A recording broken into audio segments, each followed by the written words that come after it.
Bonjour les amis, je voulais prendre une petite dizaine de minutes pour vous entretenir sur Aliko Dangote. J'ai appris comme tout le monde par voie de presse cette semaine les déboires auxquels il est exposé avec sa grande raffinerie. Je crois qu'il avait l'ambition de faire la plus grande raffinerie d'Afrique et aujourd'hui il est confronté à une problématique, celle que cette dernière, donc la raffinerie, n'est pas alimenté en brut. Il est boycotté, à commencer par son propre pays, le Sénégal, qui est le Nigeria, pardon, qui est un gros producteur de pétrole en Afrique. Et donc, il a la structure, l'infrastructure, mais il ne parvient pas à avoir de la matière première, alors que son pays même produit la matière première et que beaucoup de pays dans le pourtour géographique du Nigeria produisent cette matière première. Bon, alors moi ce que je veux dire c'est que je suis quand même frappé par le niveau de naïveté qu'on peut percevoir dans la démarche d'affaires de M. Dangote. Pourquoi? Parce que c'est pas la première fois qu'il est confronté à des écueils, à des phénomènes contracycliques.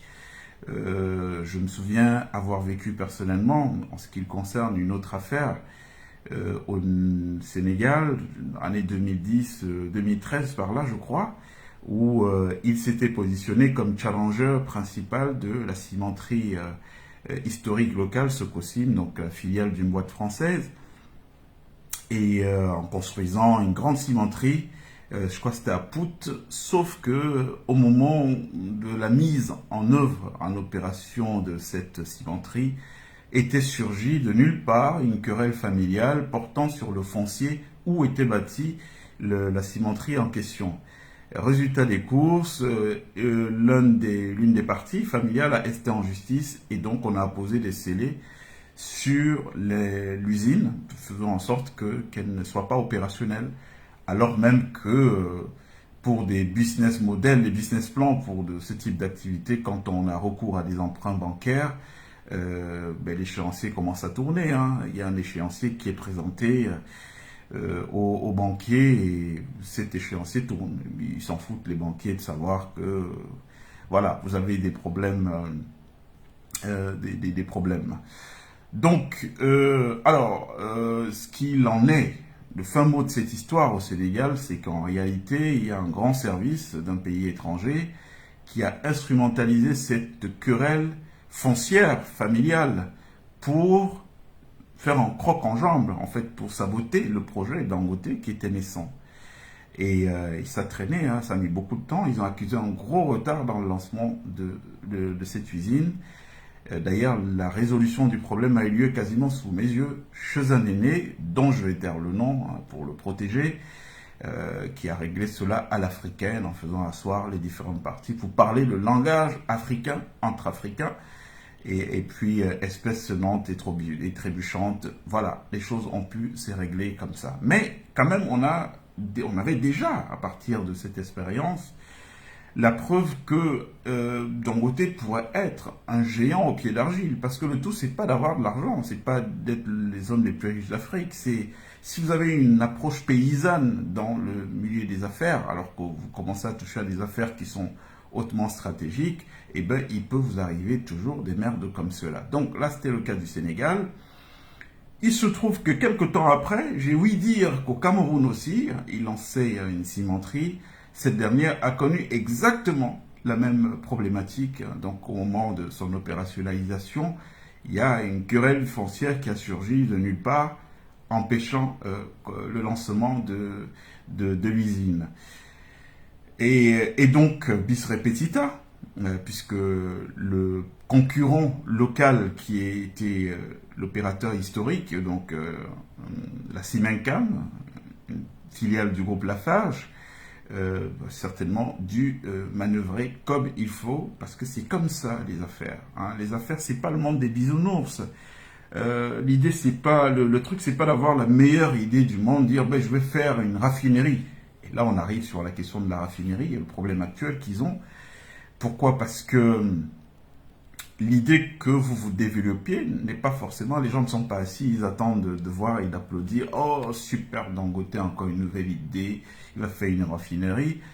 Qu'est-ce que vous croyez? Vous avez des opérateurs autrement plus puissants, des groupes comme Halliburton et compagnie, qui dépensent des millions de dollars pour recourir à des cerveaux, pour recourir à une ressource humaine de très très haut niveau qui a la capacité d'anticiper le monde sur 20, 50, 100 ans, 100 prochaines années. Donc il n'y a pas de hasard dans ces milieux-là. Donc qu'est-ce qu'ils croyaient Dangote? Que tous ces gens-là ne savaient pas qu'il y a une possibilité de doper la capacité en termes infrastructurels de l'Afrique en mettant par exemple en place une raffinerie de cette taille-là.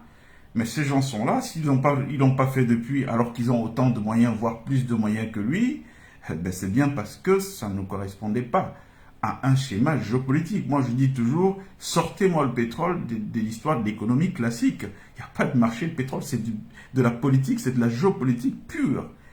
Je vais vous raconter une histoire. Dans les années 2010, il y a eu une belle embellie pétrolière. Le baril a flambé, là, on était dans les 100 dollars, 110, 120 et tout. Et beaucoup de pays africains, dans le précaré de l'Afrique centrale, en ont profité pour se refaire une santé sur le plan infrastructurel. Des pays comme le Congo, qui ont lancé la municipalisation accélérée en construisant des routes, des aéroports, des hôpitaux dans l'ensemble du territoire. Des pays comme le Tchad, des pays comme la Guinée équatoriale, qui se sont complètement transformés en bénéficiant donc de cette embellie pétrolière. Mais du jour au lendemain, on était là en attente. Ah non, le baril a commencé à chuter et on s'est retrouvé jusqu'à 25 dollars. Ouais, il y a des pays qui refusaient d'ailleurs de vendre à 25 dollars, donc de vendre à perte. Le cas de la Guinée équatoriale, ils se sont dit non, on ne veut pas le faire. Mais qu'est-ce que les gens croient? Ils croient que cette chute-là a été réellement dictée par le marché? Non, messieurs, c'est pas comme ça que ça se passe. C'est pas comme ça que ça se passe. C'est de la géopolitique. Ces gens, ils ont simplement vu, mais attention, on a favorisé l'embellie, mais qu'est-ce que l'embellie est en train de créer comme effet que nous ne contrôlons pas? Eh bien, les gens, là, ils se servent de cet argent pour se développer.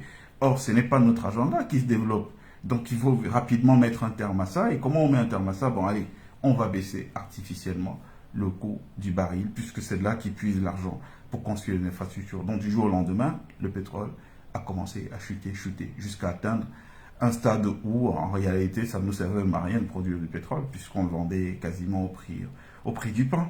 Vous voyez? Donc, on est en plein dans de la géopolitique. C'est dire quoi? C'est dire qu'il ne suffit pas d'avoir une belle idée, je vais faire une grande raffinerie, la plus grande d'Afrique, ça c'est très beau, mais il faut aussi se poser des questions essentielles. Et là, ça appelle le métier des gens comme nous autres, l'intelligence stratégique, se dire, bon, le projet que je viens délivrer, qui peut avoir des intérêts antagonistes, qui peut ne pas aimer que ce projet émerge, c'est qui la personne, vous l'identifiez, quelles sont les capacités de nuisance de cette personne, vous identifiez les capacités de nuisance, est-ce que je peux résister à un choc frontal avec lui, oui ou non? Non. Alors, quels sont les moyens que je peux trouver pour contourner les écueils?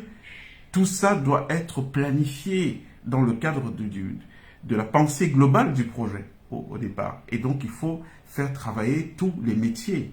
Voyez des groupes comme Bolloré aujourd'hui, ils ont dans leur siège à Puteaux, sur les quais Buton, ils ont quasiment presque un étage qui est consacré à quoi? Ben, c'est des gens qui s'occupent de la défense du groupe Bolloré.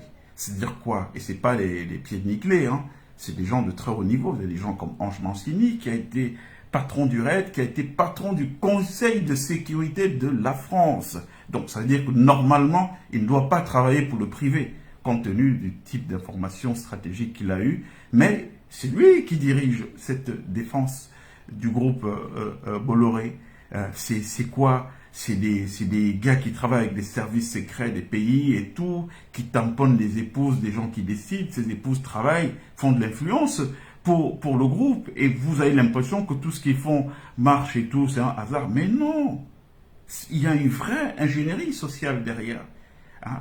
Donc, est-ce que le groupe Dangote, dans sa tour, je ne sais pas s'ils ont une tour, est-ce qu'ils ont même des gens qui travaillent sur des sujets à 360 degrés? C'est-à-dire que l'idée, c'est pas juste de venir dire, bon, on va faire la plus grande raffinerie d'Afrique, et puis s'arrêter là. C'est de se dire, mais qui est-ce que cette raffinerie peut gêner?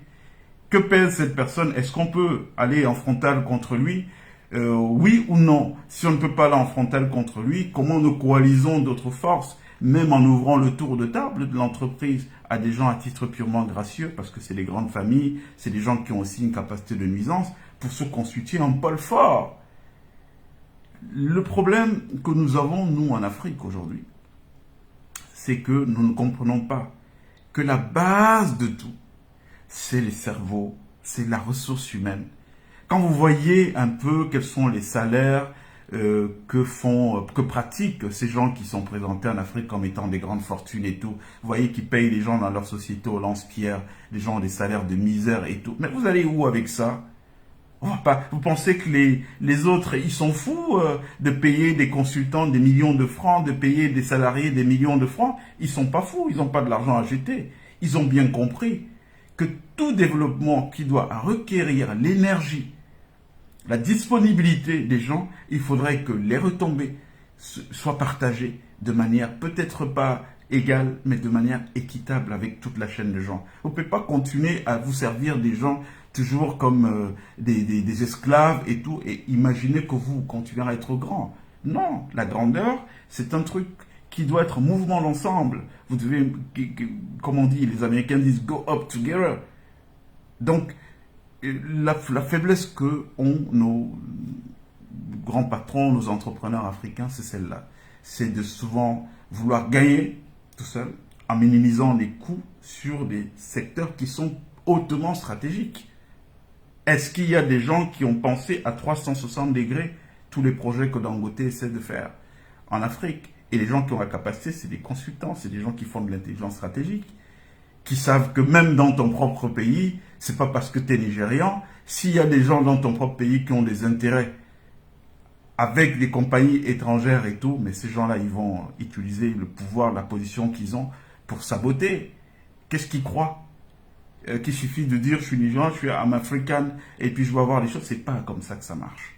D'accord? Donc si les autres ont pu les acheter, il faut pouvoir savoir évaluer leur prix et puis faire peut-être le contraire. Et cette fois-ci en rajoutant la fibre africaine.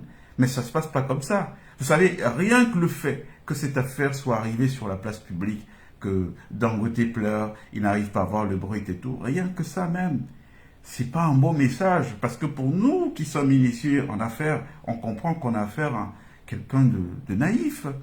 On a affaire à quelqu'un qui est dans le monde des grands, mais en utilisant des méthodes de petits. Non, on ne pleure pas, tout ça devait être anticipé avant. Je construis la raffinerie, et si on me bloque le brut, si on refuse de me donner le brut, qu'est-ce que je fais, comment je me retourne et tout. Tout ça doit être pensé avant par des cerveaux. Et il faut payer ces cerveaux. Parce que c'est comme ça que ça fonctionne. Vous savez, l'argent est une invention de l'homme. C'est sorti du cerveau humain. Donc, l'argent ne doit jamais passer avant les hommes. Les hommes d'abord, l'argent ensuite.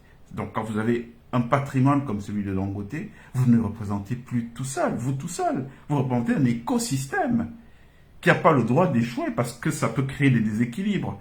Et donc, vous ne devez plus continuer à travailler tout seul comme si vous vendiez votre petite friperie et tout. Non, non, non, non. C'est des sujets hautement sérieux. Voilà, c'est le petit coup de gueule que j'avais à pousser vis-à-vis de Dangote parce qu'on a eu le cas du Sénégal. On peut se dire, allez, là-bas, il s'est trompé, il ne connaissait pas. Rebelote au Cameroun, quelques temps après. Mais là, ça pose un problème. Est-ce que c'est pas lui l'incompétent? Et là, on a une autre affaire encore sur l'histoire de la raffinerie. Là, c'est clair que c'est le mec qui n'est pas au niveau. Donc, il faut qu'il travaille. Il n'a pas l'obligation d'être un cerveau, mais il a l'obligation de s'entourer des gens qu'il faut quand il veut entreprendre un certain niveau. Voilà ce que je voulais dire. Merci beaucoup à tous. À très bientôt.